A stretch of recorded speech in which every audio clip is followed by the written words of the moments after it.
Muy buenas noches, hermanos. Saludos en el nombre de nuestro Señor Jesucristo. Esta noche vamos a continuar con nuestro seminario profético. Estamos hablando de los poderes que van a gobernar el mundo en los últimos días. Y uno de los poderes que va a empujar hacia los propósitos de un nuevo orden mundial, increíblemente, será el poder religioso.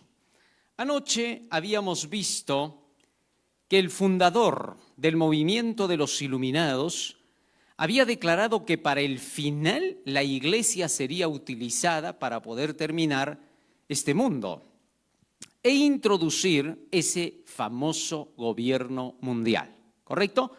Ahora vamos a ver cómo se va a cumplir eso. ¿Cómo es que van a hacer que la Iglesia sea utilizada para lograr este fin? El libro de Daniel capítulo 7 nos habla acerca del poder del anticristo. La palabra anticristo significa contra Cristo, anti-contra Cristo. De tal manera que hacia el final del tiempo, este poder llamado el anticristo va a procurar destruir todo lo que Dios haya creado. ¿Qué cosa ha creado Dios? La tierra. Ha creado al hombre, ha creado a los animales y ha creado la naturaleza. De tal manera que este anticristo va a procurar eliminar y destruir todo eso que Dios ha creado con la finalidad de que el nombre de Dios quede totalmente denigrado y que la gloria de Dios se venga abajo. La gloria de Dios es su carácter y su carácter se manifiesta en toda la creación. De manera que el anticristo intentará deshacer lo que Dios ha hecho. Pero el pueblo de Dios tiene que hacer saber esto al mundo para que la gente pueda oponerse hasta donde alcance a este poder. Jesús quiere que la humanidad, los que lo acepten, puedan oponerse a este poder del anticristo con todas sus fuerzas. Y cuando Dios vea eso, Él también hará su parte y también pondrá su mano para que este poder no domine. Pero si la humanidad no se pone de parte de Cristo, entonces Él permitirá que el anticristo haga las fechorías que quiera. Es ahí donde tenemos que tener mucho cuidado para no permitir que eso pase. Daniel capítulo 7 nos habla acerca de este poder. Vamos por partes. Daniel capítulo 7, verso 1. En el primer año de Belsasar, rey de Babilonia, tuvo Daniel un sueño y visiones de su cabeza mientras estaba en su lecho. Luego escribió el sueño y relató lo principal del asunto. Versículo 2. Daniel dijo: miraba yo en mi visión de noche, y aquí que los 4 vientos del cielo combatían en el gran mar. Verso 3. Y 4 bestias grandes, diferentes la una de la otra, subían del mar. En este capítulo vamos a descubrir algo paralelo al capítulo que hemos estudiado anoche de Daniel 2. Es decir, imperios, pero esta vez ya no están representados por metales, sino que van a estar representados por 4 animales que surgen de en medio de un mar turbulento, ¿correcto? Ahora, al poder del anticristo se le representa así, como una bestia feroz por el comportamiento que va a tener. A través de todos los tiempos, las naciones siempre han sido representadas con la forma de animales. Por ejemplo, en estos días, los Estados Unidos, ¿con qué está representado? Con un águila, ¿no? Rusia, ¿con qué está representada? Con un oso. Antes también los imperios se representaban con animales. Así que lo que se va a hacer aquí es una presentación de estas imágenes que se utilizan en la Biblia para representar a imperios y naciones. Más aún, al anticristo también en la Biblia se le representa como un rey orgulloso y altivo de rostro. Libro de Daniel, capítulo 8, versículo 23. Veamos algunas figuras con las que se representa al anticristo para cada vez que ustedes estudien la Biblia lo entiendan. Y al fin del reinado de estos, cuando los transgresores lleguen al colmo, se levantará un rey altivo de rostro y entendido en enigmas. Verso 24. Y su poder se fortalecerá, mas no con fuerza propia, y causará grandes ruinas y prosperará, y hará arbitrariamente y destruirá a los fuertes y al pueblo de los santos. Aquí entonces se le presenta al anticristo con la figura de ¿qué cosa? De un rey altivo de rostro y entendido en enigmas y dudas, ¿correcto? Pero no solamente se le presenta con esta imagen. Apocalipsis capítulo 13, versículo 1 y 2, se le presenta con la forma de un poder con 7 cabezas y 10 cuernos, ¿correcto? Fíjense cómo. Me paré sobre la arena del mar y vi subir del mar una bestia que tenía 7 cabezas y 10 cuernos, y en sus cuernos 10 diademas y sobre sus cabezas un nombre blasfemo. Es decir, en el Apocalipsis a este poder se le presenta como una bestia con 7 cabezas y 10 cuernos. Más aún, en Apocalipsis capítulo 17, fíjense cómo se le presenta este poder. Apocalipsis capítulo 17, versículo 1 al 3. Vino entonces uno de los 7 ángeles que tenían las 7 copas y habló conmigo diciéndome: ven acá y te mostraré la sentencia contra la gran ramera, la que está sentada sobre muchas aguas, con la cual han fornicado los reyes de la tierra, y los moradores de la tierra se han embriagado con el vino de su fornicación. Y me llevó en el espíritu al desierto, y vi a una mujer sentada sobre una bestia escarlata, llena de nombres de blasfemia, que tenía 7 cabezas y 10 cuernos. Aquí se presenta al anticristo como una bestia de color rojo, con 7 cabezas y 10 cuernos. ¿Se dan cuenta que son distintas las figuras con las cuales se les presenta? Ahora, cuando vamos a 2 de Tesalonicenses capítulo 2, volvemos a encontrar nuevos símbolos para este poder. Versículos 3 y 4. ¿Qué nombre le da el apóstol Pablo? Nadie os engañe en ninguna manera, porque no vendrá sin que antes venga la apostasía y se manifieste el hombre de pecado, el hijo de perdición. ¿Qué nombre se le da aquí? El hombre de pecado, el hijo de la perdición. Versículo 4, sigue diciendo: el cual se opone y se levanta contra todo lo que se llama Dios o es objeto de culto, tanto que se siente en el templo de Dios como Dios, haciéndose pasar por Dios. Versículo 8. Versículo 8. Entonces se manifestará aquel inicuo a quien el Señor matará con el espíritu de su boca y destruirá con el resplandor de su venida. ¿Qué otro nombre más se le da aquí? Inicuo. O sea, ya tenemos aquí todos los nombres con los que se le conoce al anticristo en la Biblia. Y cada vez que ustedes estudien la Biblia y encuentren esos nombres, ya saben a quién se está refiriendo. Muy bien. Ahora, regresemos a Daniel capítulo 7 y esta vez lo vamos a descubrir a través del poder de la bestia, ¿correcto? Daniel capítulo 7, verso 4. Hablando de estas 4 bestias, dice que la primera era como león y tenía alas de águila. Yo estaba mirando hasta que sus alas fueron arrancadas y fue levantada del suelo y se puso derecha sobre los pies, a manera de hombre, y le fue dado corazón de hombre. Ahora, estos poderes de estas bestias, comenzando con esta que era como león, estaban luchando en un mar turbulento. Estaban tratando de dominarse la una a la otra para poder conquistar el mundo entero. Daniel capítulo 7, versículo 17 dice lo siguiente en relación a estas bestias. Estas 4 grandes bestias son 4 reyes que se levantarán en la tierra. Ah, interesante, o sea, estas bestias que están aquí simbolizadas por reinos, dice que iban a ser 4 imperios que se iban a levantar sobre la tierra. Y después de estos 4, Daniel capítulo 7, verso 18 dice lo siguiente. Daniel capítulo 7, verso 18.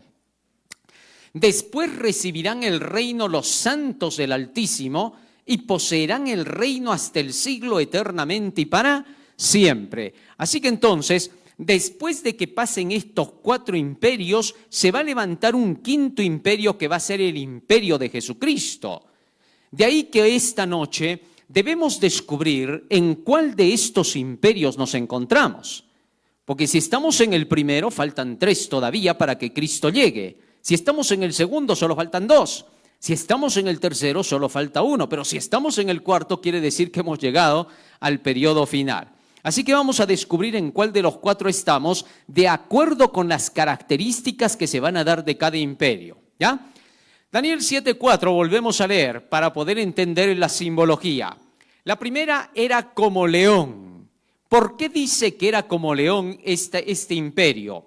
Libro de Jeremías, capítulo 50, versículo 41 al 44. ¿A quién se representa? ¿Qué imperio se representa en la Biblia como un león?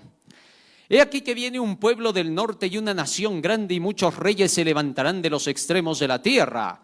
Arco y lanza manejarán, serán crueles y no tendrán compasión. Su voz rugirá como el mar y montarán sobre caballos, se prepararán contra ti como hombres a la pelea, oh hija de Babilonia. Punto 1. ¿Contra quién dice que se vienen? Contra Babilonia. Más aún, verso 43. Oyó la noticia el rey de Babilonia y sus manos se debilitaron. Angustia le tomó dolor como de mujer de parto, es decir, se atemorizó. He aquí que como león subirá de la espesura del Jordán a la morada fortificada, porque muy pronto le haré huir de ella. ¿A quién va a hacer huir Dios? Dice, al rey de Babilonia. ¿Con qué nombre? Con el nombre de león.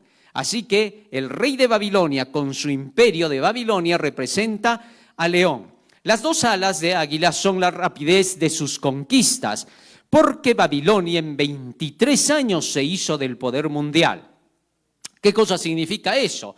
Que fue uno de los imperios que más rápido ascendió en la historia para dominar el mundo. Muy bien, ahora pasamos al segundo imperio.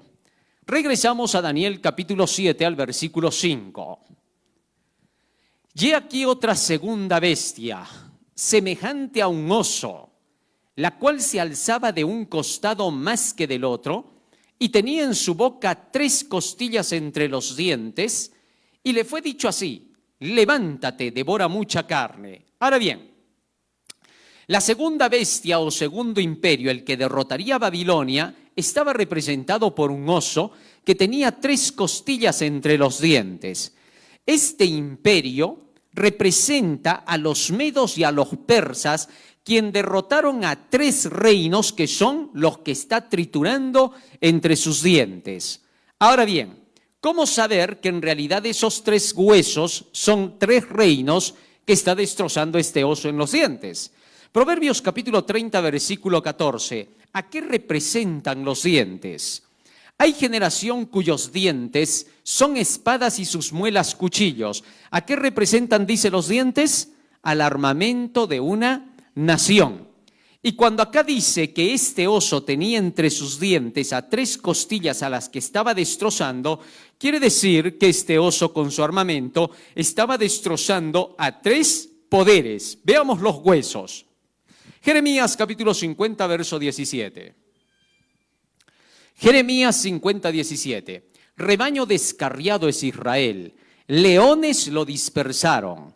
El rey de Asiria lo devoró primero. Nabucodonosor, rey de Babilonia, lo deshuesó después. Deshuesar, destrozar huesos, ¿qué cosa significa? Destruir naciones, porque acá se compara al imperio, al pueblo de Israel que está siendo destrozado por los babilonios y los asirios. Ahora bien, ¿quiénes son esas 3 costillas o 3 reinos a los cuales este oso estaba destrozando? O Media y Persia. Estos 3 eran Egipto, Lidia y Babilonia, ¿correcto? Egipto, Lidia y Babilonia, que es el león a quien destrozó al final. Ya está. Ya tenemos entonces al imperio de los medos y de los persas.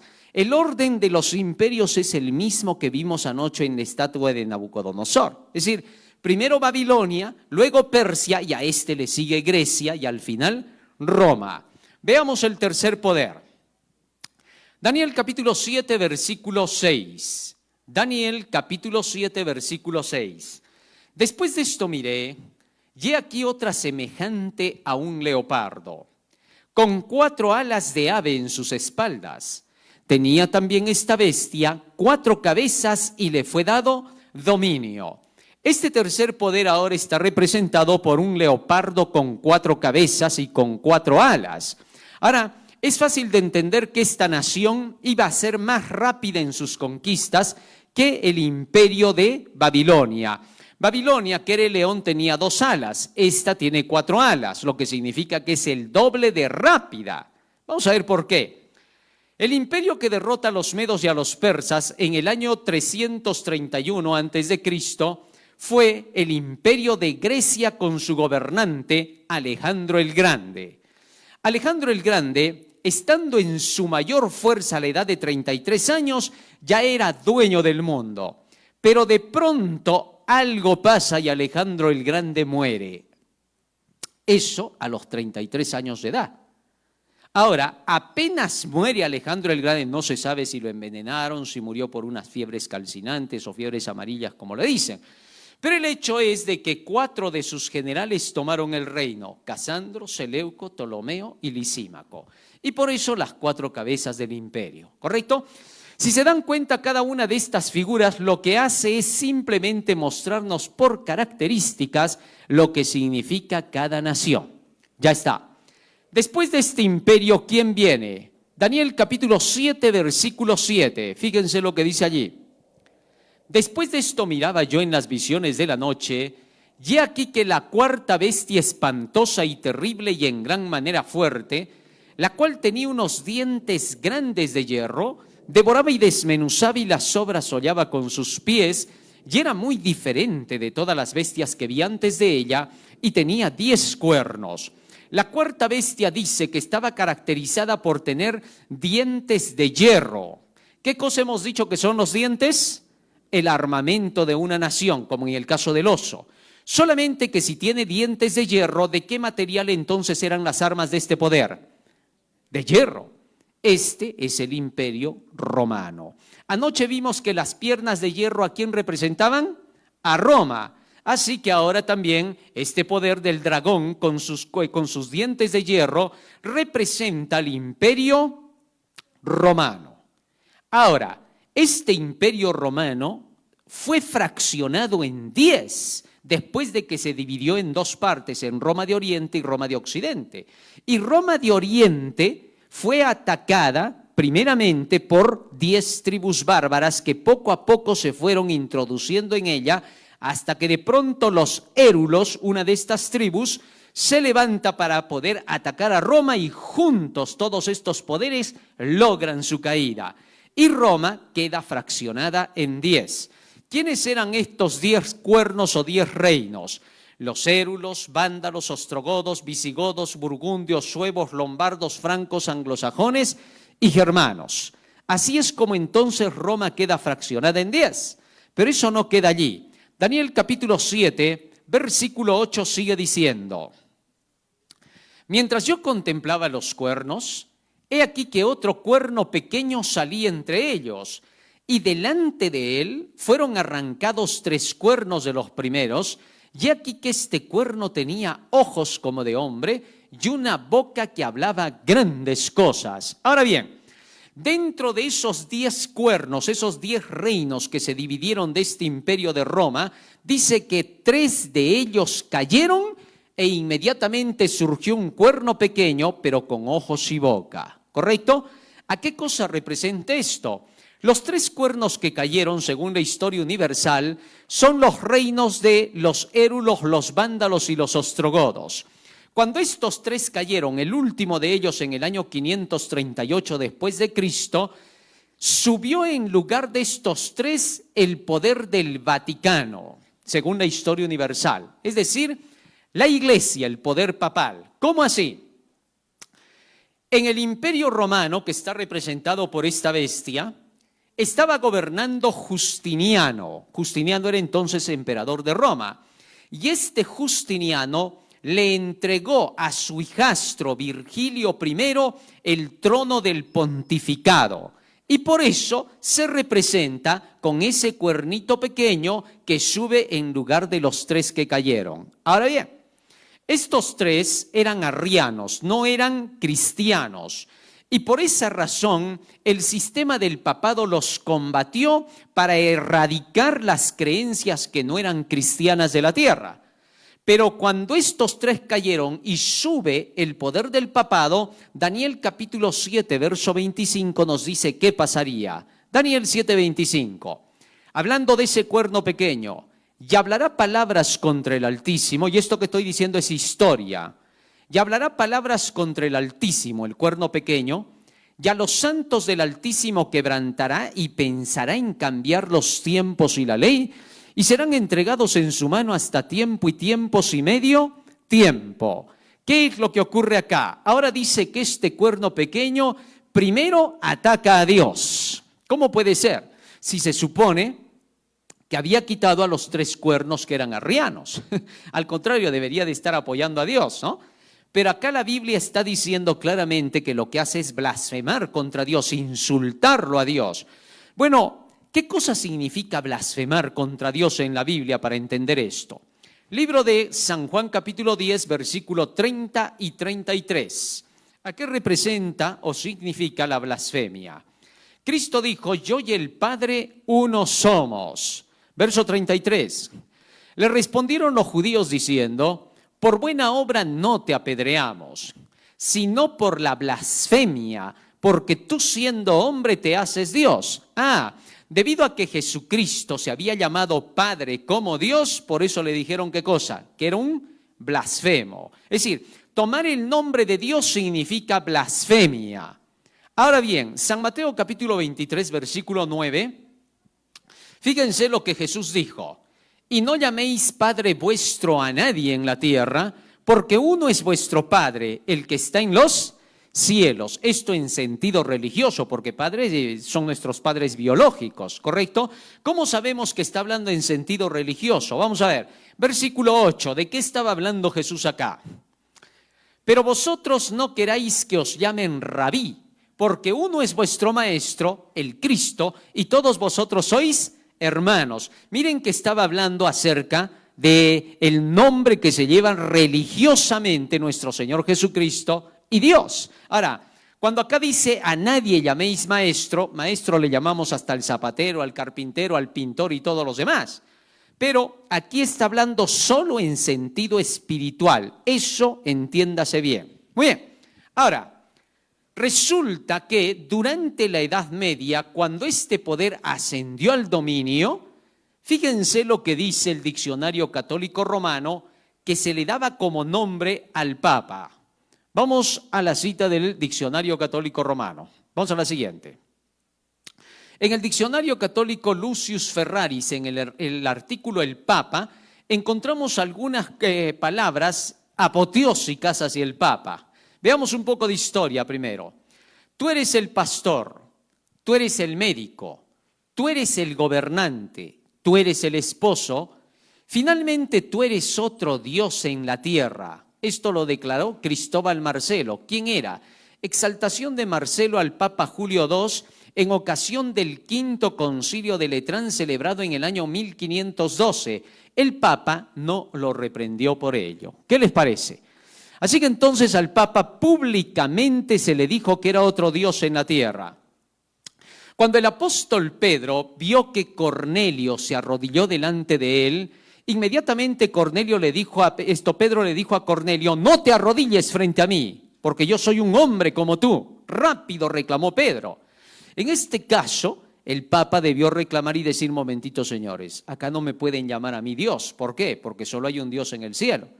Sin embargo, él aceptó este título y más adelante todos los papas aceptaron el título de Santo Padre, que es un nombre que solo le pertenece a Dios. Pero eso no es todo. Vamos a la siguiente. El Diccionario Católico Lucius Ferraris en el artículo Papa dice, así que si fuera posible que los ángeles erraran en la fe o pudieran pensar contrario a la fe, pueden ser juzgados y excomulgados por el Papa.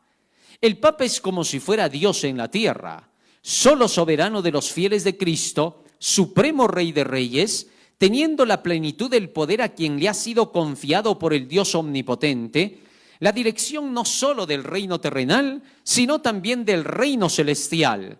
El Papa puede modificar la ley divina porque su poder no es el de un hombre, sino de Dios, y obra en lugar de Dios en la tierra con plenos poderes para atar y desatar sus ovejas. ¿Qué les parece? Darle un título así al sistema del papado es un título bastante apoteósico, es decir, que está dirigiéndose a él como que fuese un dios. Sigamos leyendo algo más.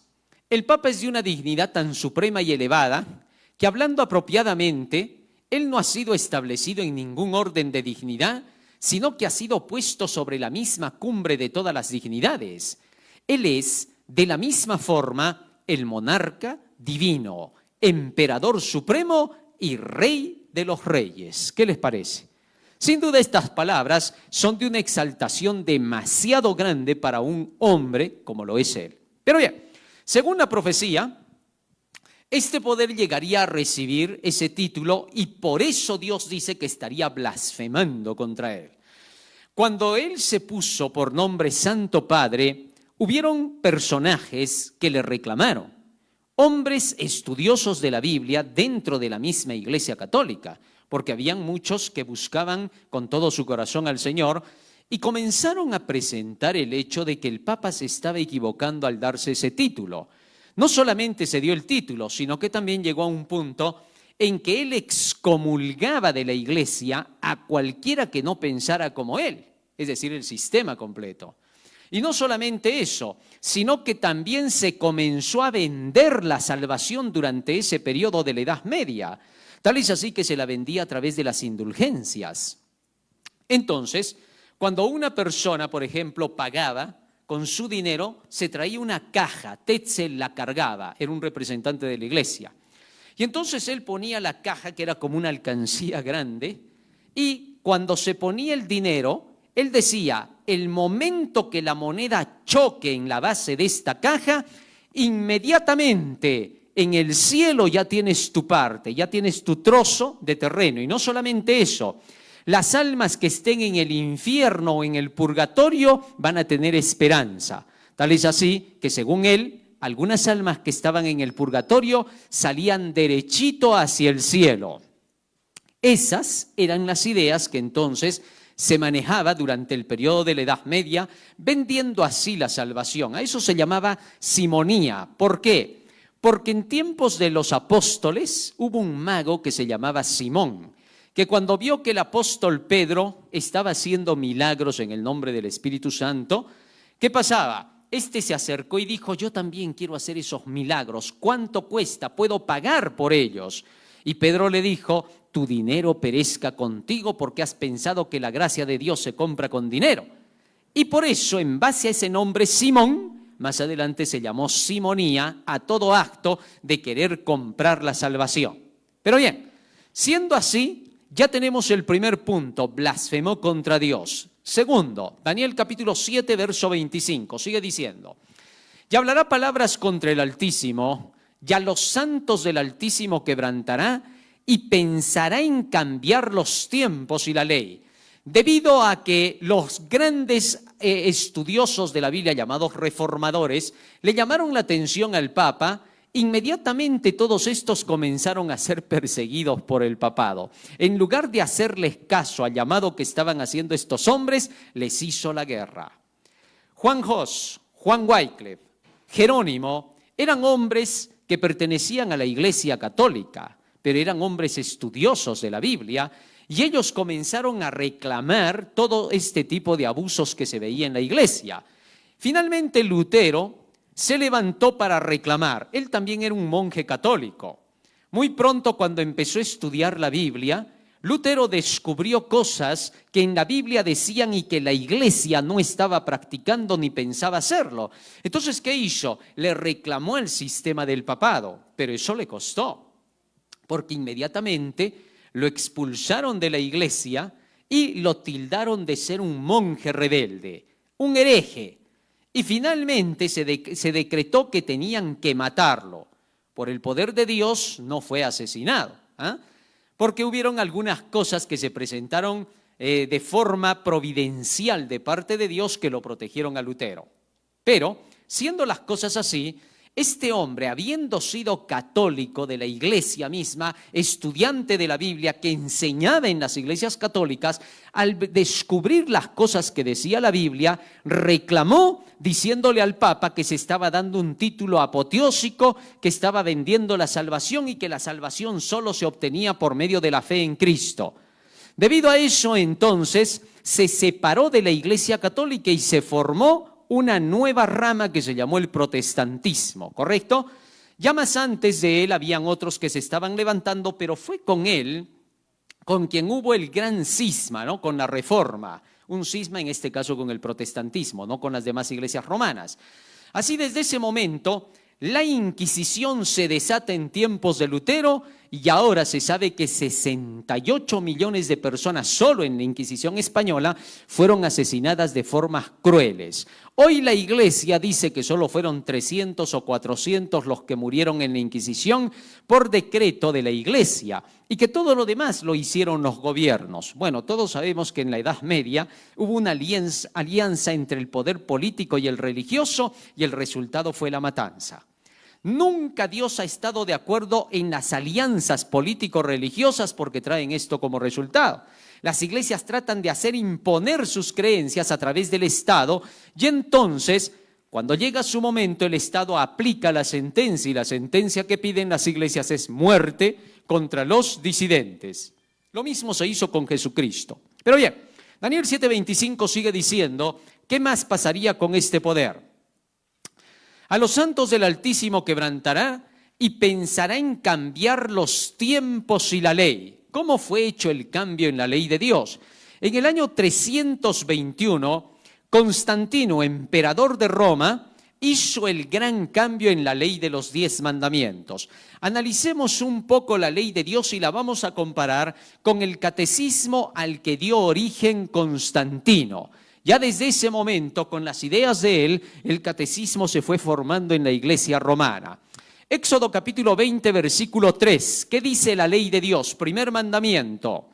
No tendrás dioses ajenos delante de mí. Es decir, no tengas otras creencias aparte de la de Dios, de la Biblia. Fuera de esa creencia de la Biblia ya son dioses ajenos, ¿no? ¿Has escuchado a gente que a veces dice, yo creo en Dios a mi manera? Ah, ya tienes tu Dios ajeno. ¿Por qué? Porque ese no es el Dios verdadero. El Dios verdadero solo es encontrado ¿dónde? En la Biblia. Nosotros somos creyentes del Dios de la Biblia, no de cualquier Dios. Porque hay gente que dice, bueno, a mi manera yo creo en mi Dios, yo sé que Él me oye, yo le oro, yo sé que Él me escucha. Sí, pero no es el Dios de la Biblia. Ahí está la gran diferencia. ¿Está claro? Primer mandamiento, no tendrás dioses ajenos delante de mí. En el catecismo dice, amarás a Dios sobre todas las cosas. Bueno, no hay mucha variación en eso. Versículo 4 al 6. Segundo mandamiento de la ley. No te harás imagen ni ninguna semejanza de lo que esté arriba en el cielo, ni abajo en la tierra, ni en las aguas debajo de la tierra. No te inclinarás a ellas ni las honrarás. Este segundo mandamiento prohíbe hacer imágenes, postrarse ante ellas o adorarlas o rendirles culto, ¿correcto? Dice, no te inclinarás a ellas ni las honrarás, porque yo soy Jehová tu Dios fuerte, celoso, que visito la maldad de los padres sobre los hijos hasta la tercera y cuarta generación de los que me aborrecen, y hago misericordia a millares a los que me aman y guardan mis mandamientos. De manera que este segundo mandamiento prohíbe la idolatría por completo. Cuando vamos al catecismo, este mandamiento ya no existe. Ahora dice, no jurar su santo nombre en vano. Ese segundo mandamiento, que ahora lo han puesto en el catecismo, en los 10 mandamientos de Dios en realidad es el tercero. Vamos a ver, Éxodo capítulo 20, versículo 7. Éxodo 27, tercer mandamiento. No tomarás el nombre de Jehová tu Dios en vano, porque no dará por inocente Jehová el que tomare su nombre en vano. Así que este mandamiento, que es el tercero, pasa a ser el segundo en el catecismo con no jurar su nombre en vano. ¿Está claro? Hasta ahí ya prácticamente la ley ya está variada, ya no está en el mismo orden. Cuarto mandamiento, Éxodo 20, 8 al 11. Acuérdate del día del reposo. Reposo significa descanso. Shabbat en el original. La palabra Shabbat significa descanso y de ahí viene el día sábado. Acuérdate del día sábado para santificarlo. 6 días trabajarás y harás toda tu obra. Mas el séptimo día es Shabbat para Jehová tu Dios. No hagas en él obra alguna, tú ni tu hijo, ni tu hija, ni tu siervo, ni tu criada, ni tu bestia, ni tu extranjero que está dentro de tus puertas. Porque en 6 días hizo Jehová los cielos y la tierra, el mar y todas las cosas que en ellos hay. Y reposó en el séptimo día, hizo Shabbat en el séptimo día descanso. Por tanto Jehová bendijo el día del Shabbat y lo santificó. Ahora bien, el cuarto mandamiento aquí manda guardar el séptimo día de la semana, que es el Shabbat, el sábado. Pero ¿qué resulta? Que en el catecismo no existe ese mandamiento. ¿Qué cosa se encuentra en el catecismo? Bueno, en el catecismo te encuentras directamente el quinto mandamiento. Honra a tu padre y a tu madre. O sea, sorprendentemente la ley ha sido cambiada de forma brutal hasta el punto que solo los que estudian la Biblia pueden darse cuenta de ese cambio. Ahora, ¿cuán grave es que se pueda cambiar la ley de Dios de esa manera? Ya que la ley de Dios se supone que la Biblia dice que es una ley eterna. Fíjense lo que dice Santiago capítulo 2, versículo 10.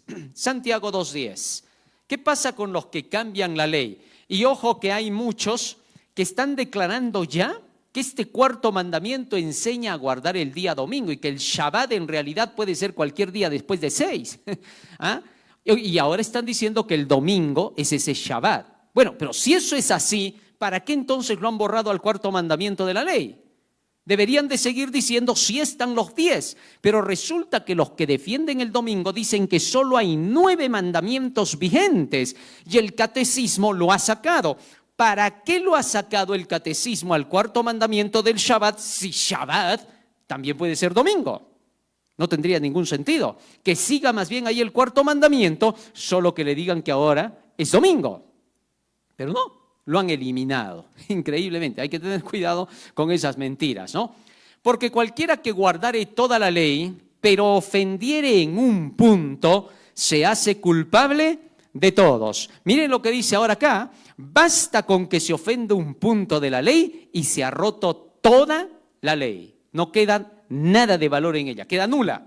Así que quitar el cuarto mandamiento y cambiarlo como lo hizo Roma con el catecismo es haber violado toda la ley. Muy bien. Ahora, ¿qué más dice de este poder? Volvemos a Daniel capítulo 7, verso 25. Daniel 7:25. Hablará palabras contra el Altísimo y a los santos del Altísimo quebrantará. Pensará en cambiar los tiempos y la ley y serán entregados en su mano hasta tiempos y medio tiempo. Ahora dice también por cuántos años, por cuánto tiempo y periodo dominaría este poder del papado en la Edad Media. Aquí dice por tiempos y el medio de un tiempo. ¿Qué cosa significa esa frasecita? Apocalipsis capítulo 12, versículo 14 y versículo 6. ¿Qué cosa significa tiempos y medio tiempo? Y se le dieron a la mujer las 2 alas de la gran águila, para que volase de delante de la serpiente al desierto, a su lugar donde es sustentada por un tiempos y la mitad de un tiempo. Este versículo que nos habla acerca de una mujer que está siendo perseguida por una serpiente, huye por tiempos y la mitad de un tiempo, que es la misma frase que hemos visto en Daniel 7:25. Ahora, versículo 6, ¿cuánto es eso? La mujer huyó al desierto, donde tiene lugar preparado por Dios para que allí la sustenten. ¿Por cuánto tiempo? 1260 días. O sea, tiempos y la mitad de un tiempo vendrían a ser ¿cuántos días? 1260. ¿Por qué? Bueno, porque entre los hebreos un tiempo representa un año y un año tiene 360 días en el calendario hebreo. Si multiplicamos 360 por 3 años y medio a 30 días por mes, como lo es el calendario hebreo, encontramos que nos va a dar un total de 1260 días.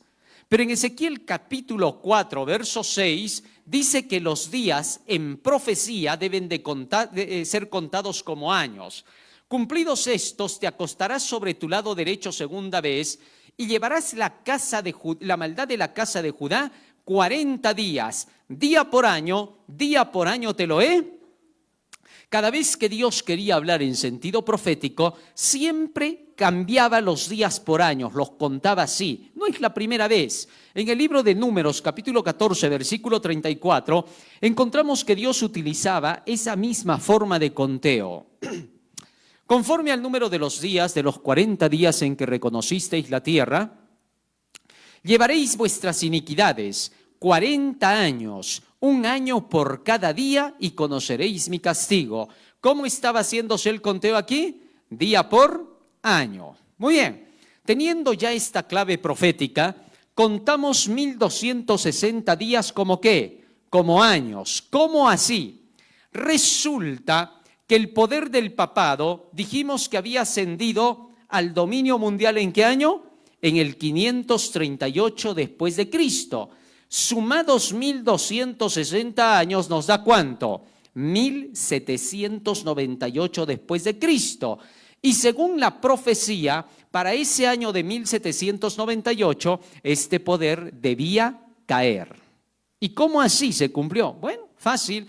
Resulta que en este año 1798, Napoleón Bonaparte, emperador de Francia, manda a su general Alejandro Berthier y se llevan preso al Papa Pío VI. Esa pintura es un fresco que queda hasta el día de hoy, ¿no? De donde se ha sacado la imagen, donde se ve el momento en que Alejandro Berthier se está llevando cautivo a Pío VI. Se lo lleva deportado hasta Valencia, en Francia, donde al siguiente año muere por la inclemencia del trato que le dio entonces Napoleón, según los historiadores. ¿Correcto? Muy bien, así se cumplen los 1260 años y este poder cae. Sin embargo, la profecía decía que este poder volvería a levantarse para los últimos días. Hasta aquí todo lo que les he contado ha sido profecía, esto historia. ¿Para qué? Bueno, la Biblia siempre presenta la parte histórica como para dar un fundamento de que lo que se va a decir para el futuro también se va a cumplir. Muchas personas dicen, pero solo me has hablado acerca de la historia, nada nuevo me has dicho. ¿Dónde está la parte profética en eso? Ahora vamos a ver dónde está la parte profética, ¿correcto? Vamos a ver. Apocalipsis capítulo 13. Y ahora pongan toda su atención en los símbolos, porque solo voy a hacer una repetición rápida de Daniel 7 acá. Me paré sobre la arena del mar, dice Juan, ya no Daniel. La palabra mar significa naciones, pueblos, tribus y lenguas donde estaban en combates todos estos 4 animales que estaban ascendiendo. Apocalipsis capítulo 17, verso 15. Pongamos fundamento a los símbolos. Me dijo también, las aguas que has visto donde la ramera se sienta son pueblos, muchedumbres, naciones y lenguas. ¿Qué cosa dice que son las aguas? Pueblos, muchedumbres, naciones y lenguas. De en medio de ese mar turbulento fue que se levantaron estos 4 poderes que llenaron el escenario mundial. Muy bien, regresamos. Apocalipsis capítulo 13, sigo leyendo, versículo 1, símbolos, ¿ah? Y vi subir del mar, de en medio de ese mar turbulento, una bestia que tenía 7 cabezas y 10 cuernos. En el capítulo anterior hemos visto que la máxima cantidad de cabezas que tenía el leopardo eran 4, pero esta tiene, dice, ¿cuántas? 7 cabezas. Ahora vamos a ver que todo eso es pura simbología. Y en sus cuernos 10 diademas, es decir, 10 coronas. Los 10 cuernos estaban coronados, lo que significa que esta bestia debe aparecer cuando Roma ya se ha dividido ¿en cuántos? En los 10 reinos, porque ya tienen coronas. Este poder de la bestia debe aparecer después del 476 después de Cristo. Muy bien, seguimos leyendo. Dice más, versículo 2. La bestia que vi era semejante a un leopardo. Acá vamos a sumar ahora. ¿Cuántas cabezas tenía el leopardo? ¿Se acuerdan? 4. Muy bien. Sus pies como de oso. ¿Cuántas cabezas tenía el oso? 1. Hasta ahí van 5 cabezas. Su boca como boca de león. ¿Cuántas cabezas tenía el león? Una. Hasta ahí van 6. Y luego el dragón le dio su poder, su trono y grande autoridad. ¿Cuántas cabezas tenía el dragón? Una. ¿Y cuántos cuernos? 10. Sumados ahora son 7 cabezas más 10 cuernos. O sea, ¿estamos hablando del mismo poder o no? Sí, señor, solo que ahora están mezclados los 4 anteriores. Ahora bien, más características. Versículo 5 al 7. Apocalipsis capítulo 13, versículos 5 al 7. Miren esto. También se le dio boca que hablaba grandes cosas y blasfemias. ¿Qué cosa era la blasfemia? Llamarse como ¿qué? Como Dios, Padre. O sea, estamos hablando del mismo poder, ¿eh? Miren. Y se le dio autoridad para actuar 42 meses. ¿Cuántos días tienen 42 meses? 42 por 30 nos da 1260 días. ¿Es la misma cantidad o no? Sí, o sea, hablar de la bestia y hablar del cuerno pequeño que representa el símbolo, o es simbología, al símbolo del papado, es hablar del mismo poder. Ahora, algunos piensan que esto es un insulto a algún poder. Hay incluso quienes han dicho, no hay que predicar las profecías porque se andan atacando entre las iglesias, dándose adjetivos. No, señor. Lo que pasa es que estos solo son características. Fíjate, no existe un animal con 10 cuernos. Tampoco existe un papa que tú hayas visto con 10 cuernos. Así que no tiene nada que ver con eso. Entonces, ¿qué cosas son los 10 cuernos? Solamente representan a los 10 reinos que fraccionaron a Roma en el 476 después de Cristo. Eso es todo. Muy bien. Ahora, ¿qué son las 7 cabezas? Vamos a ver. Apocalipsis capítulo 17, versículo 9. Esto para las características, ¿ah? Esto para la mente que tenga sabiduría. Las 7 cabezas son 7 montes sobre los cuales se sienta la mujer. Así que las 7 cabezas son 7 montañas. Y el sistema del papado se encuentra en Roma, donde están las 7 colinas de Roma. Es solo eso. Es solo para identificar. ¿Se han dado cuenta que no hay ningún insulto en eso? ¿Por qué entonces decir, se están peleando por las cuestiones proféticas? No hay peleas ahí, no hay nada. Es simplemente simbología. Ya está. Ahora, ¿qué pasa con estas cabezas? Apocalipsis capítulo 13, versículo 3. Vi una de sus cabezas como herida de muerte, pero su herida mortal fue sanada. ¿En qué año se cumplió esto? En 1798, cuando el Papa Pío VI es tomado preso y llevado hasta Valencia, en Francia, que ya mencioné, por Napoleón Bonaparte. En esa ocasión fue que una de sus cabezas le fue herida mortalmente porque se le quitó todos los estados pontificios del Vaticano, es decir, todo lo que poseía. Y entre todo lo que poseía también estaba la parte del Vaticano. Así que cuando se le quitó todo eso al Papa, una de sus cabezas le fue herida mortalmente. Pero eso no es todo. Después de eso dice, su herida fue sanada, porque en el año 1929 se le devolvieron los estados pontificios del Vaticano, se le devolvió todo su poder, su autoridad, su dinero, que se le había quitado, que eran millones de marcos, y entonces su herida comenzó a ser sanada. ¿Por qué digo que comenzó a ser sanada? Porque aunque en el Tratado de Letrán en 1929 se le comenzó a devolver sus cosas, todavía no fue sino hasta el año 2009 cuando recién se le devuelve toda su autoridad para que se gobierne con sus propias leyes. Ahí está. El Vaticano se divorció de Italia. Esto sucedió en el año 2009 con Benedicto XVI. Cuando Benedicto XVI le dijo al gobierno italiano, ¿sabes qué? Yo no voy a poder trabajar unido contigo más. ¿Por qué? Porque tú vas a sacar leyes en favor de los LGTBIQ+, y yo como iglesia no estoy de acuerdo. Acuérdense que Benedicto XVI decía que LGTB era una abominación contra Dios, ¿no? ¿Se acuerdan lo que dijo él? Y por eso es que él dijo, no voy a trabajar más con el gobierno italiano, y por muchas otras cosas más que no coincidían con la iglesia. A raíz de eso, en ese año, la iglesia comienza a gobernarse sola con su propia autoridad, y de allí en adelante podemos decir que su herida mortal quedó ¿cómo? Porque recién se cumplieron todos los tratados de Letrán. Pero ¿qué resulta? ¿Qué dice la profecía? Apocalipsis capítulo 13, versículo 3. ¿Qué vendría después de que se sane la herida? Pero su herida mortal fue sanada. Y el siguiente paso es, se maravilló toda la tierra en pos de la... Ahora, eso significaría que todo el mundo quedaría bajo el poder, el dominio, la dirección de la bestia, del poder papal. Ahora, para lograr eso, ¿qué iba a pasar? Después del año 2009, el Papa Benedicto XVI escribió una carta que se llamó Caritas in Veritate. En esa carta, él solicitaba un gobierno mundial, con un solo líder mundial, una sola autoridad pública, un rey del mundo, y que esa autoridad pública tenía que ser precisamente el Papa. Y luego pidió una moneda mundial, una iglesia mundial, un gobernante mundial.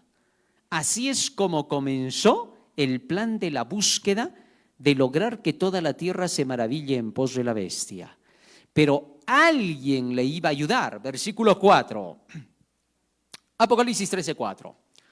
Y adoraron al dragón que había dado autoridad a la bestia. Y adoraron a la bestia diciendo, ¿quién como la bestia y quién podrá luchar contra ella? Según esta profecía, el poder del dragón le daría todo su apoyo al poder del papado. ¿Cómo así? Apocalipsis capítulo 12, verso 9. ¿Quién es el dragón? Y fue lanzado fuera el gran dragón, la serpiente antigua que se llama Diablo y Satanás. Es decir, Satanás se metería a dominar esta iglesia y a utilizarla para tomar el gobierno de toda la tierra. Tal y como estudiamos anoche, Adam Weishaupt, quien era el que fundó el movimiento de los iluminados, es el que dijo que al final se utilizaría la iglesia para el dominio del mundo. Y resulta que este Adam Weishaupt es el que empujó con sus ideas al nuevo orden mundial. Y descubrimos antes de ayer que el nuevo orden mundial era formado por las ideas de los falsos cristos a través de la brujería, la hechicería, la astrología que tenía que ver con la nueva era. O sea, en otras palabras, el movimiento de la nueva era del espiritismo iba a ser quien ayudara finalmente al sistema de la iglesia para que pudiera controlar el mundo. Y sí, porque hemos visto que tienen los dos la misma idea. Los dos proclaman que viene la paz mundial, pero la iglesia no tiene nada que ver con la paz mundial. ¿Por qué? Porque la iglesia sabe que cuando digan paz y seguridad, ¿qué va a venir? Destrucción. Es decir, no puede estar de acuerdo con esa idea. Esas ideas son de la nueva era. Como cristianos nosotros sabemos que estamos aproximándonos al fin de la historia del mundo. Pero la iglesia romana dice que nos estamos aproximando a un nuevo comienzo, una nueva era, que no tiene nada que ver con el fin del mundo. Esto es contrario, no tiene ningún sentido, pero de eso vamos a profundizar un poco más, ¿ya? Y vamos a ver cómo la iglesia, que no debería de estar metida en la búsqueda del nuevo orden mundial, también ha caído en la trampa. Vamos a nuestras imágenes, a las noticias. Ya hemos visto cómo en el 2009 se divorcia la iglesia del Estado italiano, pero cómo comenzó este poder a partir del año 1962. Vamos a la siguiente. El Concilio Vaticano II se reunió en el año 1962 al 65. ¿Y qué pasó? En este concilio se comenzó a hablar por parte del Papa Juan XXIII acerca de cómo se lograría un acercamiento con las demás iglesias protestantes en el deseo de la búsqueda del ecumenismo para el nuevo orden mundial. Fue así como entonces se comenzó a empujar a buscar alianzas con las iglesias protestantes. Se les llamó ahora los hermanos separados. Vamos avanzando, vamos a la siguiente. A partir de esa fecha entonces la iglesia comienza a empujar fuertemente a la búsqueda del nuevo orden. Las palabras de Juan Pablo II lo dicen todo. Las personas se vuelven cada vez más conscientes de la necesidad ¿de qué cosa dice? De un nuevo orden mundial. ¿Qué hace la iglesia metida en el sistema del nuevo orden mundial, del cual hemos estudiado que sus orígenes están basados en el espiritismo y el ocultismo. Eso lo vimos antes de ayer, los que estuvieron presentes. Los que no estuvieron, por favor, vean a través del Face donde están colgados estos temas de esta semana, el primer tema, para que sepan por qué el nuevo orden internacional o mundial es un sistema totalmente satánico, espiritista y ocultista. Pero eso no es todo. Vamos a la siguiente. Los escándalos que acompañaron entonces a la Iglesia, cuando Juan Pablo II todavía estaba como Papa, fueron estos: la Logia P2 y un Banco Vaticano implicados en un mismo escándalo. Resulta que en ese tiempo el poder del papado, cuando estaba Juan Pablo II, había logrado unirse con una logia espiritista. Las logias son prácticamente sociedades secretas. Y a la vez, esta estaba mezclada con la mafia, en Italia. Y hubo un tremendo escándalo, por eso salió esto en las noticias, donde la Iglesia comenzó a dejarse notar que no era cristiana en lo que hacía. Pero eso no es todo. Vamos a la siguiente. Seguimos avanzando. Juan Pablo II, clave en la caída del comunismo. Para el año 1989, cuando hubo la perestroika con la caída de la antigua Unión Soviética, pronto se descubrió que Juan Pablo II se había unido con la CIA para poder lograr la caída de la Rusia antigua, la Unión Soviética. Y pronto se dijo, ¿qué hace el Papa metido en asuntos políticos cuando él debe de estar yendo a salvar las almas? Es decir, la Iglesia se estaba metiendo en asuntos políticos que no le competían, ya que Jesús dijo, al César lo que es del César y a Dios lo que es de Dios, separando la Iglesia del Estado. Nunca Dios ha estado de acuerdo en que su pueblo tenga que ver con los asuntos políticos. Es por eso que hasta el día de hoy, cada vez que se nombra algún pastor, ¿no?, que se mete en política, o algún miembro de iglesia que tenga prominencia, que se mete en asuntos políticos, es un escándalo. Todos dicen, oye, mira, se está presentando un pastor evangélico, bautista, adventista para ser un senador, diputado, congresista. Es porque todos saben que el religioso, el cristiano, no puede meterse en política, ya que la política y el cristianismo son dos polos opuestos. La política jala más con la mentira, la demagogia, el invento, y tiene sus propias doctrinas, sus propias creencias, Y la religión tiene creencias opuestas, que se supone que defiende la honestidad, no defiende jamás el robo, no defiende jamás el engaño al pueblo, etcétera. Así que entonces son dos cosas distintas. Si un cristiano quiere meterse en política, pronto lo van a ver que se va a volver igual que un político. Va a mentir, va a engañar. ¿Y cuál es el mayor peligro? Que si es un líder religioso, lo mismo va a venir a hacer a la iglesia para convencer a la gente, ya no con la Biblia, sino ¿con qué? Con la demagogia. Ahí está el peligro. Muy bien, pero eso no es todo. Sigamos avanzando y llegamos a Benedicto XVI. Ahora escuchen lo que dice él. La fuerza vivificante de su luz te alienta a comprometerte en la construcción de un nuevo orden mundial. O sea, Benedicto XVI también estaba con la idea del nuevo orden mundial. Y por eso su carta Caritas in Veritate, donde solicitaba un gobierno mundial para el control de las finanzas, la platita. ¿Qué cosa tiene que ver la Iglesia con la economía mundial? ¿A qué está metida con el Banco Mundial, el Fondo Monetario Internacional? Si eso no le compete a la Iglesia. La Iglesia lo que tiene que hacer es salvar almas. Debe de ocuparse de dar vida eterna y ninguna otra cosa. El Vaticano propone crear una autoridad pública mundial para controlar, ¿qué cosa dice ahí? O sea, ¿estoy inventando lo que estoy diciendo? No. Lo que se busca es la autoridad mundial para controlar todo el dinero del mundo. ¿Y por qué la Iglesia quiere controlar el dinero de la gente? Y ahora lo está haciendo a través del sistema de inteligencia artificial. Y para eso te están pidiendo un sinfín de mentiras y cosas, ¿no? Donde ahora todos tus datos son canalizados. Fíjense, por ejemplo, para el censo que se aproxima, ¿qué cosas se está haciendo? Todo va a ser a través de inteligencia artificial. Es decir, todos tus datos, todo se va a ir a los registros de las bases de datos. Tú vas a estar controlado hasta el 100, tu platita va a estar controlada. Y cuando se quite la moneda circulante y se ponga la electrónica, fue el fin de la humanidad, ¿no? Es el fin del mundo financiero. ¿Por qué? Porque ahora todo tu dinero ya no va a ser tuyo, va a ser controlado por esos grandes poderes y cuando quieran te lo van a quitar. Y si tú no te quieres inyectar o si estás en contra del calentamiento falso, inmediatamente te van a decir, no tienes nada. ¿Se acuerdan que en medio de la pandemia hasta hubieron lugares donde querían darle a la gente muerte civil? ¿Se acuerdan? Eso fue público.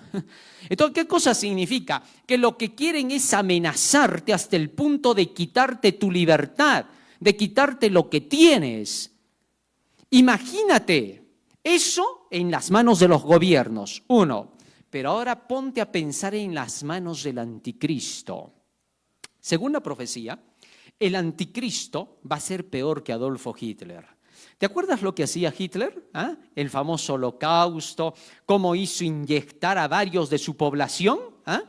Y de ahí tuvieron que sacar pues los famosos acuerdos que se tuvieron que hacer por causa de que mataron a miles de personas entonces en la Alemania nazi. ¿Ah?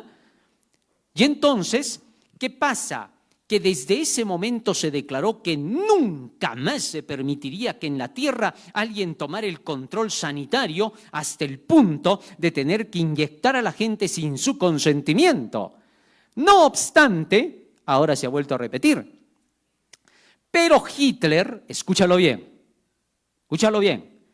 Hitler estaba en pañales al lado del anticristo. ¿Me entiendes? Es decir, el anticristo va a ser peor. Lo que significa que cuando este poder gobierne el mundo, va a ser capaz de utilizar cualquier cosa contra la humanidad. Pero en todas las veces, después de que pase algo, va a salir diciendo, es una lástima lo que está pasando.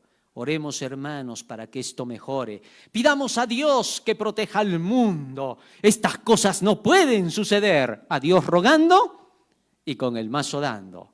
Eso es lo que va a pasar. Ahora, espérate, vamos a la siguiente. Y mira lo que sigue diciendo acá. Hacia una democracia mundial. La idea de autoridad mundial en la doctrina social de la Iglesia. Es decir, lo que se está buscando es que para que haya una democracia mundial, no va a ser la democracia que tú tienes en la cabeza, sino la de la doctrina social de la Iglesia. ¿Me entiendes? Ahora, en la doctrina social de la Iglesia, todos sabemos que las bases son más de los ideales marxistas. ¿Y quién era Marx? Ese que decía que la religión es el opio de la humanidad. Es decir, un anticristiano satanista por completo. Y a ese individuo ahora lo tienen en alto dentro de la doctrina social de la Iglesia. Es sorprendente. O sea, lo que se está queriendo establecer es a través de la Iglesia las ideas que tenía Marx. Sorprendente. Ahora, tú sabes que anoche ya estudiamos y al final voy a presentar cómo esas ideas se parecen a las que Satanás originó en el cielo. Vamos a verlo. Vamos más adelante. ¿Qué decía Francisco I? El cambio climático es real y peligroso. Se necesita un nuevo sistema ¿de qué? De gobierno mundial. O sea, los tres. El nuevo orden mundial lo buscan los tres, el gobierno mundial. Entonces el sistema del papado, según la profecía, llegaría a dominar toda la tierra, todos se someterían bajo su autoridad. Ahí está. Estamos viendo que el sistema del papado está luchando ¿para qué? Para tomar el gobierno de toda la tierra. No es mentira. La profecía no se equivoca. Vamos a la siguiente. ¿Qué dice el actual Papa León XIV? Debemos construir una gobernanza global. Un sistema en el cual todo esté interconectado para que se puedan dar las directrices y órdenes a través del mundo entero bajo una sola línea. ¿Eso qué se llama? Gobernanza global. Interesante. O sea, los 4 papas últimos están empujando hacia lo mismo. Sorpréndete. Lo que significa que Apocalipsis 13:3 ya vino a su cumplimiento. Y ahora el siguiente paso será cuando este poder suba al dominio mundial. De eso vamos a hablar mañana. ¿Cómo es que él llegará al poder del mundo y qué pasará cuando lo haga? Vamos a la siguiente. El Papa pide unirse al Pacto Educativo Global. Ahora, resulta que el Papa ya pide cosas globales. Cuando estaba vivo, Francisco I solicitó esto y el actual Papa va a continuar con la idea. Él ha dicho, yo voy a continuar con todo lo de Francisco, ¿correcto? Solo hay un punto en el cual no está coincidiendo, ¿no? El asunto LGTBQ+, que no quiere aceptar el matrimonio gay para nada este Papa, ¿no? Pero todo lo demás lo ha aceptado, todo lo sigue. Él ha dicho hay que seguir lo que le dejó él. Ahora, ¿de qué se trata este pedido? Para que el Papa pida, solicite un pacto educativo global, significa que este sistema ya ha llegado a tomar fuerza mundial, como en la Edad Media, porque antes no tenía fuerza. Nadie le creía por causa de las persecuciones y la Inquisición. Pero ahora ya vemos que está hablando abiertamente de sus planes. Más aún, vamos a la siguiente. Vamos a la siguiente. El gobierno mundial y el papado, ¿cómo se daría? El Vaticano propone crear un gobierno mundial para afrontar la crisis económica. Así que por ahí empezamos. A través de una crisis, el Vaticano ahora propone que se forme un gobierno mundial para poder afrontar la necesidad de la economía. Pero eso no es todo. Vamos a la siguiente. Miren, estos son los pretextos. Papa Francisco pide un gobierno mundial para salvar a la humanidad. ¿De qué? Del calentamiento global. Las ideas de León XIV continúan igual. El Papa Francisco dijo que se necesita un gobierno político mundial con el fin de salvar a la humanidad del desastre total que ocasionará el calentamiento global. Así que entonces, el pretexto para lograr el dominio mundial, ¿cuál va a ser? El calentamiento global, lo que les dije antes de ayer. Vamos a la siguiente. El papado bajo acusación. Miren ahora, si el mundo quiere aceptar a este poder para que domine toda la tierra, ¿cuál va a ser el resultado? Aquí lo vamos a ver. ¿Qué acusación se le hace? Viganó. Monseñor Viganó denuncia al Papa Francisco como promotor de la pandemia. Interesante. La denuncia que hace Viganó es bastante fuerte. Las empresas farmacéuticas quieren ganar dinero vendiendo medicamentos y vacunas. Si eliminar enfermedades y producir medicamentos efectivos significa reducir el número de enfermos y por ende las ganancias. Es lógico que los medicamentos sean ineficaces y las vacunas un instrumento para propagar patologías en lugar de erradicarlas. Y eso es lo que está pasando, añade el arzobispo en su misiva. Ahora, Viganó no es cualquiera, ¿no? Era el representante máximo de la Iglesia Católica en los Estados Unidos. A raíz de haber hecho estas denuncias, Viganó ha sido excomulgado de la Iglesia. Después de que Francisco lo excomulga, se muere Francisco y él queda vivo, ¿no? Como que Dios demostrando desde el cielo quién tiene la razón. Pero en fin, vamos a la siguiente. Resulta que él sigue diciendo esto, escuchen. Los promotores de la pandemia, esto sí es fuerte, él va a denunciar en esta cita, porque todo esto es un escrito de él, en esta carta, quiénes han estado detrás de esta pandemia. A ver si me ayudan con esta luz de este lado para que no me brille la pantalla, cosa que podamos leerlo. ¿Sí? Hay un hermano diácono que me ayude por favor con la luz del reflector. ¿De dónde la apagaron anoche? Sí, hay que desconectarlo. A ver, vamos a tratar de leer mientras lo... Ahí está nuestro hermano. Si no, no se logra ver, es que acá me brilla. Ahí está. Sabemos quiénes son los teóricos de la pandemia como instrumento, y bueno, eso lo pone en latín él, ¿no? Bill Gates a George Soros. ¿Quiénes son estos? Bueno, Bill Gates todos lo conocemos, ¿no? El que ha sacado las vacunas, el gigante de las computadoras, de la Microsoft. George Soros es un multimillonario, ¿no? Un magnate que se supone que es un filántropo. Sin embargo, acá se los denuncia a los dos en una red de complicidad de intereses tan vasta y organizada que cualquier medida de oposición es prácticamente imposible. Junto con ellos encontramos el repertorio más inquietante de las llamadas organizaciones filantrópicas y lobbies del poder, como el Foro Económico Mundial con Klaus Schwab, el que mueve prácticamente los hilos del mundo. La OMS, la Organización Mundial, que dijo que traía salud, ¿no? Pero que fracasó en la pandemia.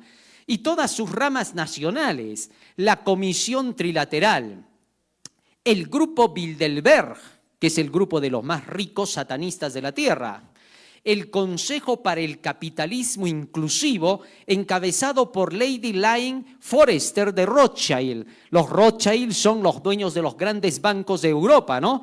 Y se les llama los rojos. Rothschild, varón rojo, significa. ¿Por qué? Porque ellos son los que llevan adelante las ideas izquierdistas, ¿no? Allá en el otro lado del mundo. ¿Quién más? Bajo la dirección espiritual ¿de quién? De Bergoglio, es decir, del Papa Francisco I. Miren, él está dando acá prueba. Esto es mundial. Se ha atrevido a decirlo, lo ha sacado y nadie puede contradecir lo que él dice porque todo eso está confirmado. Y en general, la falange de multinacionales, bancos y grupos de poder que pertenecen a esta cúpula de conspiradores. No se sorprendan si en perfecta coherencia con sus planes, las sectas y los movimientos satanistas del mundo también se movilizan, comenzando con la iglesia de Satanás, que exalta el aborto como un ritual propiciatorio para el fin de la pandemia, exactamente como Big Pharma requiere pseudo vacunas producidas con fetos abortados. Miren, esta denuncia que está haciendo acá Viganó no es cosa fácil, ¿eh? Lo que está diciendo es bastante fuerte. Si él no tuviera razón, Viganó, entonces Viganó estaría ahorita tras las rejas. Y lo único que ha pasado es que el Papa Francisco, que era su enemigo, lo excomulgó. Eso es todo lo que ha pasado. No ha pasado ninguna otra cosa aparte. Pero ahora, fíjense cómo él ahí denuncia a todos los que han empujado hacia la pandemia. ¿Saben qué cosa significa eso? Eso significa que el 50% de la humanidad estuvo detrás de la pandemia. Que mientras tú estabas metido en tu casa aterrorizado bajo el confinamiento pensando que el bicho estaba en la calle, ese 50% de la humanidad, donde estaban contados todo ese tipo de gente, amigos de ellos y creyentes de ellos, todos la estaban pasando en fiestas escondidas. ¿Se acuerdan que Nancy Pelosi, una de las representantes de los Estados Unidos, que hablaba mucho de la pandemia, pónganse el barbijo, tienen que cuidarse, hay que ser más cuidadosos, no vamos a contagiar a otros, decía, ¿no? ¿Y qué pasa? Que una noche la encontraron en una amanecida en plena fiesta sin barbijos con todos los demás que estaban dirigiendo la nación. Y eso se encontraba cada rato. Varios que decían, ¿no? Ponte el barbijo, y se los encontraba que ellos no tenían el barbijo. Y en una ocasión todavía se sacó un grupo de médicos que ellos no se dieron cuenta porque seguramente dejaron abierta pues la señal. Y de pronto termina de decirle a la gente con su barbijo, ¿no? Hay que ponerse el barbijo, hay que cuidar a los demás, el bien común, no solo hay que pensar en uno. Y en ese momento no cortó la imagen de la cámara y él dice así: ¿qué les parece? Con esto los convenzo a todos ya, ¿no? Y todos se sacaron el barbijo y se rieron. Esas cosas fueron las que hicieron que la gente dijera, no creemos en esta mentira, ¿no? Y se encontraron irregularidades, hospitales que estaban vacíos, pero que decían que estaban repletos de enfermos, ¿no? Y se empezó a encontrar una serie de errores. Eso hizo que la pandemia fallara y se viniera abajo, ¿no? Por eso es que ahora nosotros no creemos en nada de eso, ¿no? Ahora quieren hacer creer que otra vez viene otra pandemia, ¿no? Pero ¿qué dice Jesucristo? Es un engaño. Así decir, entre creer a todos los gobernantes unidos de la tierra y creerle a Jesús, ¿a quién tú le crees? A Jesús de Nazaret. Así de sencillo. Yo le creo a Cristo. Jesús dice en la Biblia que todo eso iba a ser un engaño y yo le creo a Él. Por más de que hagan apariencias, porque sí, fíjense, habían personas que decían, esto es una mentira, y a los pocos días esas personas que decían eso se enfermaban. Eso, se notaba que a las claras que eso era una jugada. En México, por ejemplo, uno salió y dijo, yo más bien no creo en ninguna de esas cosas, ¿no? Y ese rato de casualidad tosió y todos lo miraron, ¿no? Y él dijo, no, esto no es nada. A la semana ya estaba enfermo, ¿no? Y ya se estaba yendo. Y todos hicieron una investigación y pronto descubrieron que ni siquiera se fue con la enfermedad, que se había ido simple y llanamente porque lo entubaron, ¿no? Porque él no tenía ninguna enfermedad, no tenía nada. Simplemente le hicieron creer que estaba enfermo porque tosió. Tú ya no podías ni estornudar. Creo que ni tu gato estornudaba en ese tiempo, ¿no? Hasta ellos tenían miedo, no salían ni a la calle. Pero en fin, así pasó. Pero sigamos, vamos a la parte final. Las acusaciones de encubrir abusos sexuales persiguen al nuevo Papa. Resulta que el actual Papa también está cargando ya ciertas acusaciones. O sea, los escándalos siguen. Pero eso no es todo. Vamos a la siguiente.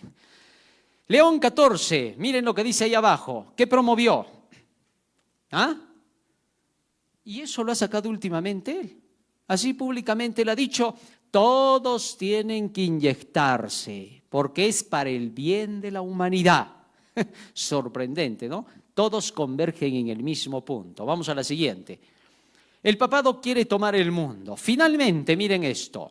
El Papa recomienda que se instaure una renta básica universal, es decir, que a todos les paguen, pero que nadie trabaje, para que el 2030 no tengas nada, pero seas feliz. Es decir, el gobierno te va a mantener. Y en lugar de que tú trabajes, van a trabajar los robots por ti. Esas ideas son totalmente izquierdistas, ¿no es cierto? Comunistas, que no tienen nada que ver con el cristianismo. Por eso es que al Papa Francisco, ¿se acuerdan que lo criticaron, no? Le dijeron, momentito, tú tienes ideas comunistas, ¿qué cosa? ¿Quieres instaurar el comunismo en la tierra? Y él contestó y dijo, no, a ver un momentito. Lo que pasa es que yo leo bastante a Marx porque me encantan sus ideas, dijo él, públicamente. Cuando dijo eso, peor se le vinieron encima, ¿no? Y a raíz de eso, ese Papa comenzó a degradarse, hasta que lo mejor que pudo hacer el Vaticano fue sacarlo y poner a uno nuevo. ¿Por qué? Porque estaba demasiado el escándalo que ya se estaba llevando. Por eso es que muchos dicen, ¿se ha muerto de verdad o no? Esa es la gran pregunta, ¿no? Y están ahorita en plenas investigaciones. A ver qué ha pasado detrás, porque en estos grandes poderes se hace de todo. Pero en fin, ya pronto descubriremos qué habrá. El hecho es de que de pronto desaparece del escenario, entra este nuevo Papa y parece haberse olvidado lo que decía el anterior, aunque muchos desenmascaran el hecho. El Papa inaugura la cumbre de desarrollo sostenible de la ONU. Resulta que el sistema del papado llegó hasta la ONU ahora. Vamos a la siguiente. El Papa abrió el foro de Davos, es decir, se metió en el foro de Davos, donde se supone que Klaus Schwab es el que dice que Dios está muerto, es un ateo, satanista. ¿Qué hace el Papa ahí? Para que veas. El Papa Francisco se consolida como líder mundial mejor valorado por los españoles según una encuesta. Es decir, ahora se estaba buscando que el Papa sea el líder mundial. Vamos a la siguiente. El Santo Padre Papa Francisco es el líder mundial más apreciado y más valorado en el mundo. Miren cómo lo iban ascendiendo, ¿eh? Para que se cumpla la profecía. Vamos a la siguiente. Francisco, de cara a la historia, la impronta de pastor, jefe de Estado y líder mundial del Papa que nadie esperaba. ¿Qué les parece? Y ahora el nuevo Papa está en el mismo nivel. ¿Por qué? Porque todas estas ideas siguen con él. Él ha dicho, yo no he cambiado en nada con él, vamos a seguir con lo mismo. Vamos a la siguiente. El Papa Francisco, líder mundial en las redes sociales, o sea, se estaba haciendo sumamente poderoso. Vamos a la siguiente. Y resulta que todos estos poderes son los que ahora están buscando el control del mundo. Ahí acaban nuestras noticias. Muy bien, con todo esto hemos visto que en realidad Apocalipsis capítulo 13, versículo 3 ya está en función. ¿Y qué cosa viene? Apocalipsis capítulo 14, versículo 9 hasta el 11. Y esto que voy a leer va a ser para base para nuestro tema de mañana. Y el tercer ángel lo siguió diciendo a gran voz, si alguno adora a la bestia y a su imagen y recibe la marca en su frente o en su mano, él también beberá del vino de la ira de Dios que ha sido vaciado puro en el cáliz de su ira, y será atormentado con fuego y azufre delante de los santos ángeles y del Cordero.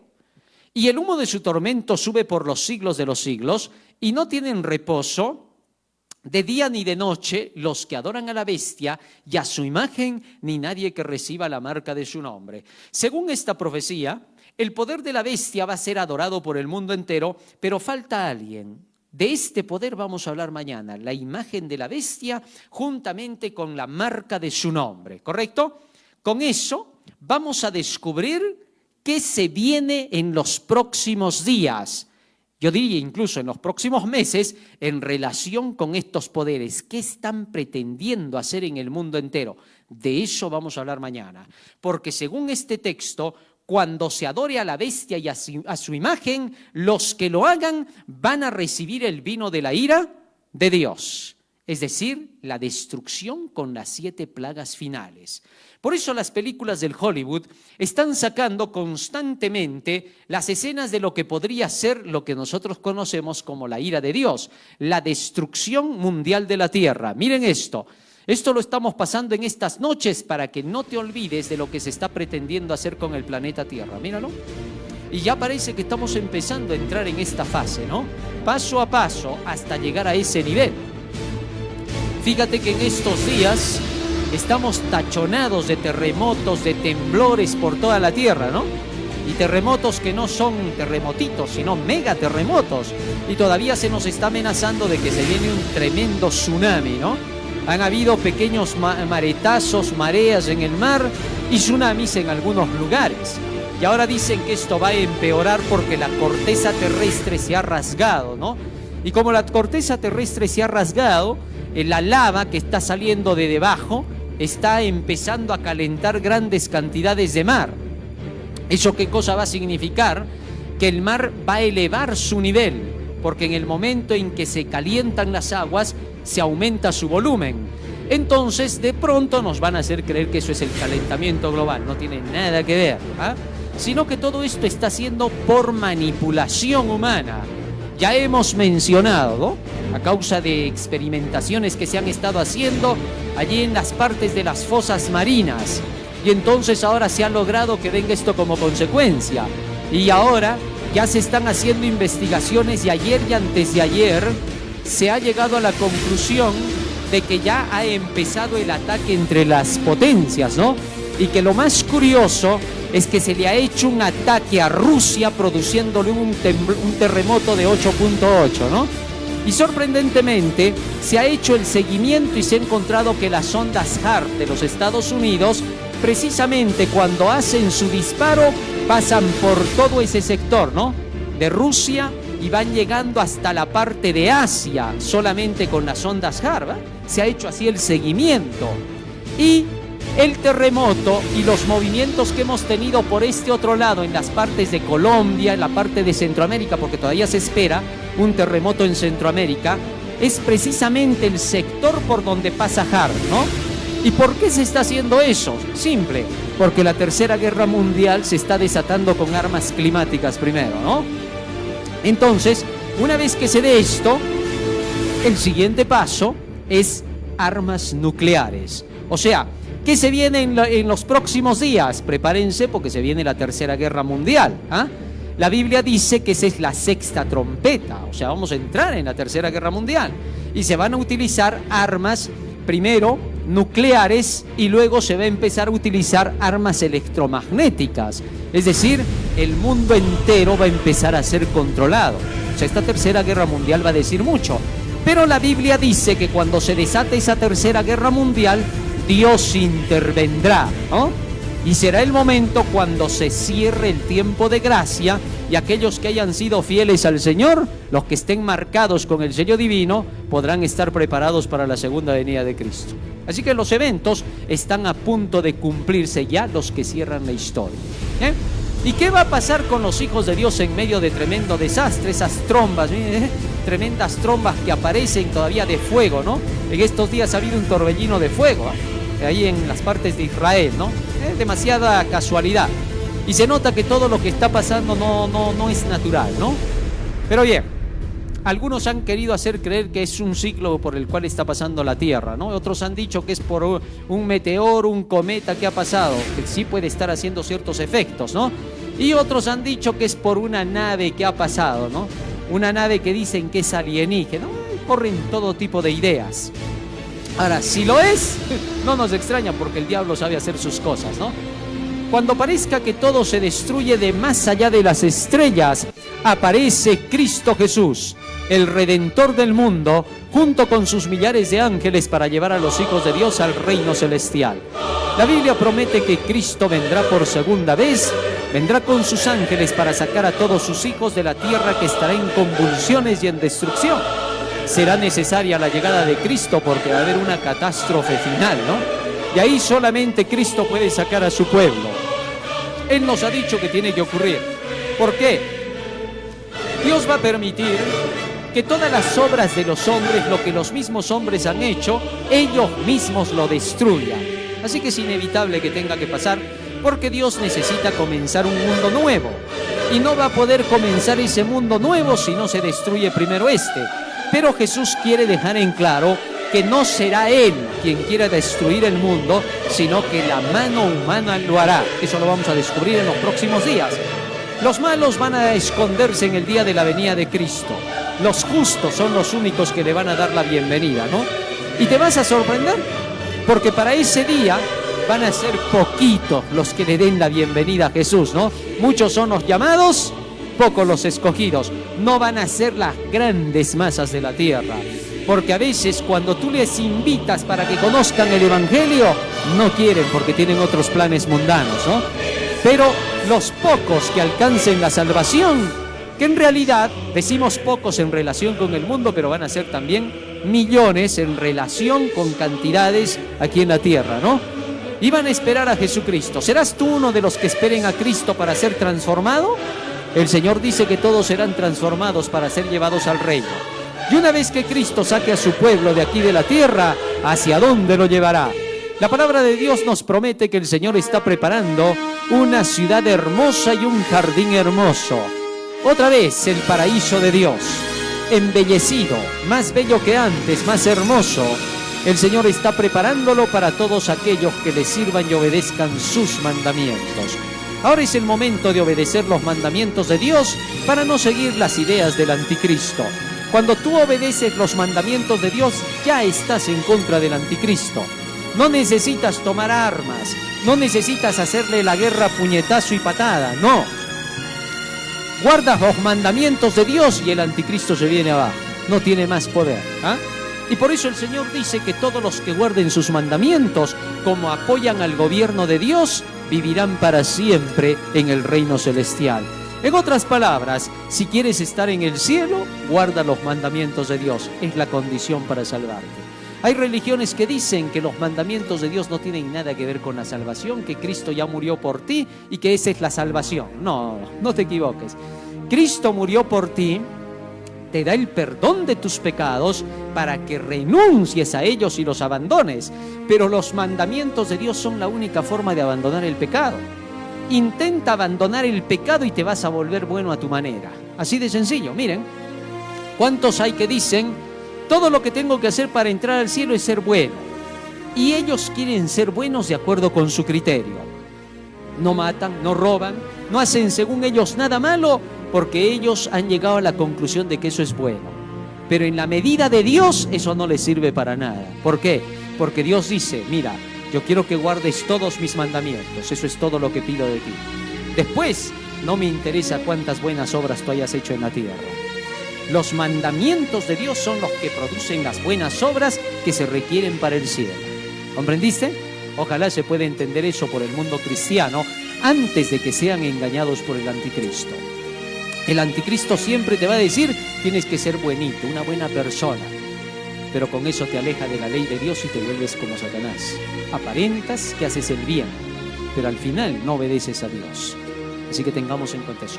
Vamos a pedirle a Jesús que Él nos ayude para estar en aquel día en el reino celestial. Vamos a ponernos de rodillas y vamos a orar.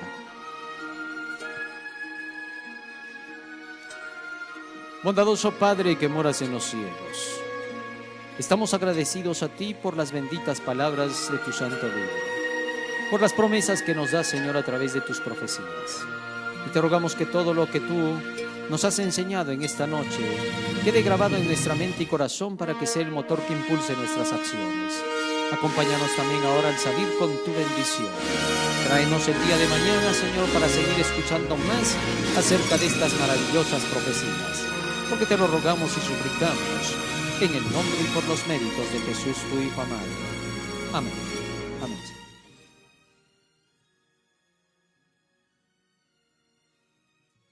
Muy bien, queridos hermanos, dejo el tiempo con nuestros hermanos para la despedida. Amén.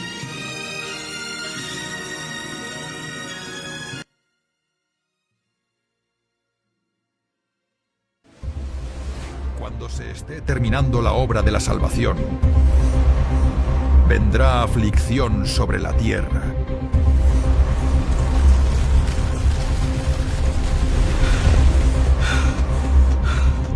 Y las naciones se airarán, aunque serán mantenidas en jaque. La jugada final. Presentado por el orador internacional Darío Ra Cipriani. Desde este domingo 3 de agosto hasta el sábado 9 de agosto del año 2025, en el lugar Mariano Ignacio Prado 116, Cercado Cuarto Centenario, en Arequipa, Perú. Porque no vendrá el Señor sin que antes venga la apostasía y se manifieste el hombre de pecado, el hijo de perdición, el cual se opone y se levanta contra todo lo que se llama Dios o es objeto de culto. Yo tengo las cartas. Que comience la jugada final.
Hereje que guarda el día de reposo. I am the God on earth.